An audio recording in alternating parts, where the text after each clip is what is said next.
जय हिंद स्टूडेंट्स।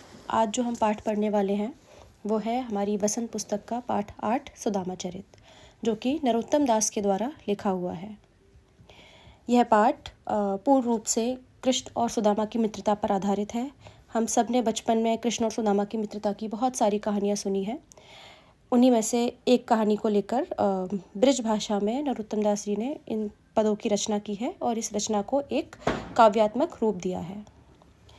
पहला जो पद है वो है, सीस पगा न झंगा तन में, प्रभु जाने को आहि बसे केह ग्रामा, धोती फटी सी लटी दुपटी, और उपाय उपानह को नहीं सामा, द्वार खड़ो द्विज दुर्बल एक, रयो चकिसो वसुधा अभिरामा, पूछत दीन दयाल को धाम, बतावत आपनो नाम सुदामा। इस पद में नरोत्तम दास जी कह रहे हैं कि सीस पगा न झंगा तन में, मतलब कि न तो सर पर पगड़ी है और न ही तन पर कोई कपड़ा है। प्रभु जाने को आहे बसे केह ग्रामा, कि प्रभु पता नहीं कौन कहाँ से आया है और किस गांव से आकर हमारे यहाँ बस गया है। धोती फटी सी लटी दुपट्टी, कि जो धोती पहना हुआ है वह दुर्बल या संत, वो भी फटी हुई है, और दुपट्टा जो है वो उसकी अंगूछा जो है वो उसके कांधे पर लटका हुआ है। और उपाय उपानह को नहीं सामा, और पैरों में किसी भी प्रकार का कोई भी जूता या चप्पल नहीं है। द्वार खड़ो द्विज दुर्बल एक, दरवाजे पर यानी कि द्वार पर, साम्राज्य के गेट पर एक द्विज यानी कि संत दुर्बल सा खड़ा हुआ है। रहो चकिसो वसुधा अभिरामा, और जो हमारी धरती को देखकर, हमारे साम्राज्य को देखकर वह बहुत चकित है। पूछत दीन दयाल को धाम, दीन दयाल हे प्रभु, वो आपका धाम पूछ रहा है। और बतावत आपनो नाम सुदामा, और अपना नाम क्या बता रहा है? अपना नाम सुदामा बता रहा है। अब जैसे ही द्वारपाल की ये बात सुनी, कृष्ण भगवान आश्चर्यचकित हो जाते हैं। अपने परम मित्र का नाम सुनकर वो भावभीन हो जाते हैं और दौड़े दौड़े दरवाजे तक जाते हैं, द्वार तक जाते हैं, और वहाँ सुदामा की दीन दशा को देखकर वे क्या कहते हैं कि ऐसे बेहाल बिवाइन सो पग कंटक जाल लगे पुनि जोए, हाय महादुख पायो सखा, तुम आए इते न किते दिन खोए। देखी सुदामा की दीन दशा, करुणा करके करुणा निधि रोए, पानी परात को हाथ छुयो, नहीं नैनन के जलसों पग धोए। अब श्री कृष्ण भगवान सुदामा के बेहाल को देखकर क्या कहते हैं कि तुम्हारी, हे परम मित्र, तुम्हारी एड़ियाँ कितनी फटी हुई हैं, देखो तुम्हारे पैरों में कांटे भी लगे हुए हैं। हाय महादुख पायो सखा, कि हे सखा, हे मेरे परम मित्र, तुमने इतना दुख क्यों पाया? तुम इतने दुख में इतने समय तक क्यों रहे? तुम मेरे पास क्यों नहीं आए? इतने दिन से तुम कहाँ खोए हुए थे? देख कि सुदामा की दीन दशा, करुणा करके करुणा निधि रोए। इस जगत पर करुणा बरसाने वाला भी करुणानिधि अपने परम मित्र की ऐसी बुरी दशा को देखकर रोने लगता है। पानी परात को हाथ छुयो, नहीं नैनन के जलसों पग धोए, यानी कि जो पानी श्री कृष्ण भगवान ने रुक्मणी से मंगाया था, परात में पानी, सुदामा के आतिथ्य भाव को करने के लिए, उनके चरणों को धोने के लिए, उस परात को उन्होंने हाथ भी नहीं लगाया, उस जल को उन्होंने हाथ भी नहीं लगाया, बल्कि जो सुदामा की दीन दशा को देखकर कृष्ण की आंखों से जो आंसू बहे थे, उन्हीं आंसुओं से ही सुदामा के चरण धुल गए। अगला है, कछु भाभी हमको दियो, सो तुम काहे न देत, चापी पोटरी काख में, रहे कहो के हेत। अब हमारे हिंदू संस्कृति में ये रीति रिवाज है कि हम किसी के घर भी जाते हैं तो हम कुछ ना कुछ लेकर जाते हैं, कभी खाली हाथ नहीं जाते। तो इसी प्रकार से सुदामा की पत्नी ने भी श्री कृष्ण भगवान को देने के लिए कुछ चावल, एक मुट्ठी चावल उनकी पोटली में बांध दिए थे कि तुम अपने परम मित्र से मिलने जाओगे तो ये चावल जो है वो कृष्ण भगवान को दे देना। लेकिन वहाँ इतना बड़ा साम्राज्य देखकर, इतनी शान और शौकत देखकर सुदामा को वो चावल देने में शर्म आ रही थी कि इनके जो दरबारी हैं वो सब हंसेंगे। इसलिए सुदामा जी क्या कर रहे थे, उस पोटली को अपने बगल में छिपा रहे थे। लेकिन कृष्ण भगवान तो भगवान है, उनको सब पता था। तो वो क्या कहते हैं कि भाभी ने मेरे लिए कुछ भेजा है, वो तुम हमें क्यों नहीं दे रहे हो? चापे पोटली काख में, तुम ये पोटली को, काख मतलब बगल में, क्यों छुपा रहे हो और किस कारण से छुपा रहे हो? अब वो आगे क्या कहते हैं, आगे चना गुरुमातु दयते, लय तुम चाबे हमें नहीं दीने, श्याम कयो मुस्काए सुदामा सो, चोरी की बान में हुजू प्रवीणे। पहले भी सुदामा ने कृष्ण भगवान से छुपकर चने खाए थे बचपन में, गुरु संदीपन ऋषि के आश्रम में। तो वही कह रहे हैं कि पहले भी गुरु माता ने मेरे लिए चने दिए थे, लय तुम चाबे हमें नहीं दीने, वो भी तुमने अकेले अकेले चबा लिए थे, हमें नहीं दिए थे।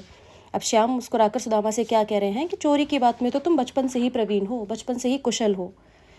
अब ये तुम जो बगल में पोटली दबा रहे हो, ये अमृत रूपी जो चावल है, ये मुझे क्यों नहीं दे रहे हो? पाछली बाने अजो न तजो तुम, तैसे ही भाभी के तंदुल कीने, कि जैसे तुमने गुरु माता के दिए हुए चनों के साथ किया था, चोरी की थी और मुझसे छुपा कर खा लिए थे, वो आदत तुमने अभी भी नहीं छोड़ी है। पिछली जो आदत है तुम्हारी बुरी चोरी की आदत, वो तुमने अभी भी नहीं छोड़ी है। वैसे ही तुम भाभी के जो दिए हुए चावल हैं उनके साथ कर रहे हो। वह पुलकनि वह उठ मिलन, वह आदर की बात, वह पटवनी गोपाल की, कछू न जाने जात। अब अतिथि सत्कार हो गया, सब कुछ हो गया, तो कृष्ण भगवान ने क्या किया, सुदामा को विदा कर दिया।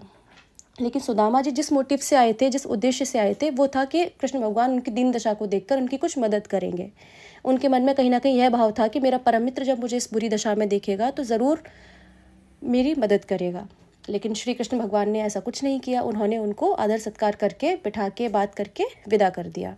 अब सुदामा जी क्या सोचते हुए जा रहे हैं कि ये पलकों पर बिठाना, ये उठना मिलना, ये तो सब आदर की बात थी, ये तो मैं किसी के भी घर जाता, कोई भी मेरे लिए करता। लेकिन ये गोपाल जो मेरे साथ पढ़ा हुआ है, ये मेरे मन का कुछ नहीं समझा कि मैं किस उद्देश्य से आया था।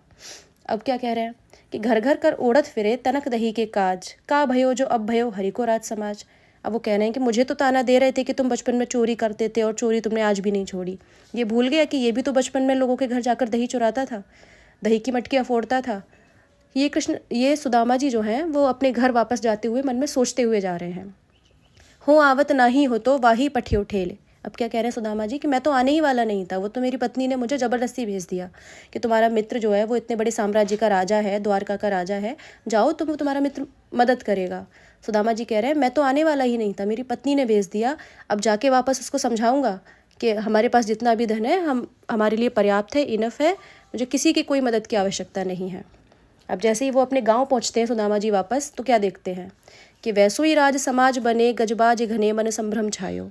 यानी कि जैसे ही वो अपने गांव पहुंचते हैं, देखते हैं वहाँ तो कोई गांव है ही नहीं। तो दूर से दूर दूर तक उनको बड़ा सा साम्राज्य नज़र आ रहा है, बड़े बड़े हाथी खड़े हैं, बहुत बड़े बड़े नाद बज रहे हैं, ड्रम्स बज रहे हैं। मन में उनके डाउट आ जाता है, संभ्रम छा जाता है, वो भ्रमित हो जाते हैं, चकित हो जाते हैं कि कहीं मैं अपने गांव जाने का रास्ता भूल तो नहीं गया हूँ, या कहीं ऐसा तो नहीं कि मैं चल फिर कर लौट फिर कर द्वारका ही वापस आ गया हूँ, मेरा गाँव तो मुझे दिख ही नहीं रहा। कि भोन बिलो कवि को मन लोचत, सोचत ही सब गाँव मझायो। वो अपनी भौं को ऊपर करके देख रहे हैं, आँखों को मिचक के देख रहे हैं कि कहाँ है मेरा गाँव, तो मुझे दिख ही नहीं रहा। वो सोचते हैं कि कहाँ गया मेरा गाँव। पूछती पांडे फिरे सब सो। पांडे मतलब पंडित सुदामा जी। सुदामा जी सबसे पूछ रहे हैं, पर झोंपड़ी को कहूँ खोज ना पाए हो, लेकिन अपनी झोंपड़ी को कहीं भी खोज नहीं पाते हैं। अब वो क्या कह रहे हैं आगे, उनको समझ आ गया ये सब श्री कृष्ण की महिमा है। उनका गांव जो है वो बड़े से साम्राज्य में बदल गया है, उनकी जो टूटी सी झोपड़ी थी अब वो एक स्वर्ण महल में बदल चुकी है। अब आगे सुदामा जी क्या देख रहे हैं कि के वह टूटी सी छानी हती, कह कंचन के अब धाम सुहावत। सुदामा जी कह रहे हैं कि कहाँ वो टूटी सी मेरी झोपड़ी थी और कहाँ अब कंचन के बड़े बड़े धाम सुहारे हैं। कहाँ कंचन के बड़े बड़े, कंचन मतलब सोना, कहाँ सोने के बड़े बड़े महल हैं। के पग में पनही न हती, पनही मतलब जूता, कि कहाँ मेरे पैरों में चप्पल जूते भी नहीं थे। कहाँ ले गजराहु ठाड़े महावत, और कहाँ बड़े बड़े हाथी जो है वो मेरे दरवाजे के आगे खड़े हैं। मुझे पैर ज़मीन पर रखने की आवश्यकता ही नहीं है, मैं दरवाजे से निकलूँगा और बड़े बड़े महावत हाथी लिए मेरा इंतज़ार कर रहे हैं। भूमि कठोर पे रात कटे, कि कहाँ मुझे कठोर भूमि पर नींद ही नहीं आती थी और कहाँ कोमल सेज पे नींद ना आवत, कि कहाँ मैं कठोर भूमि पर सोता था, मैं उस नींद से परेशान था, और कहाँ अब ये कोमल सेज है, कोमल बिस्तर है मेरे लिए, नरम गद्दे हैं, मुझे उन पर नींद नहीं आ रही है। के जुरतो नहीं कोदो सवा, प्रभु के प्रताप में दाख न पावत।